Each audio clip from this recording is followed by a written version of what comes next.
Zee 24 तास एक पाऊल पुढे। तर एकीकडे पीएमपीएलच्या प्रवासाला त्रासलेले प्रवासी रिक्षावाल्याकडूनही हैराण आहेत। भाडं नाकारून प्रवाशांची सर्रास अडवणूक केली जाते। अशा भाडं नाकारणाऱ्या रिक्षांवर यापुढे कडक कारवाई होणार आहे। भाडं नाकारणाऱ्या रिक्षाची तक्रार आल्यानंतर त्या रिक्षावर पुढील 10 ते 15 मिनिटात कारवाई केली जाणार आहे। पुण्यात रिक्षा चालक प्रवाशांची अडवणूकच नव्हे तर अक्षरशः छळ करतात अशी तक्रार आहे। भाडं नाकारणं, रात्रीच्या वेळी एखाद्या ठिकाणी न जाणं, जास्त भाडं आकारणं यामुळे प्रवासी त्रस्त आहेत। हे रोखण्यासाठी वाहतूक पोलिसांनी कठोर कारवाईचा बडगा उगारलाय।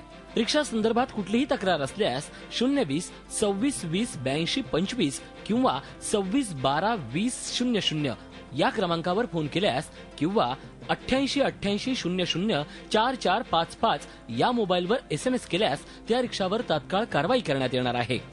आणि जर एखाद्या नागरिकाला रिक्षा चालकांनी भाडं नाकारलं तर त्यांनी आमच्या कंट्रोल रूमला फोन करावा। त्यानंतर आम्ही जे पेट्रोलिंगचे आमचे कर्मचारी आहेत ते तात्काळ त्या ठिकाणी पाठवू।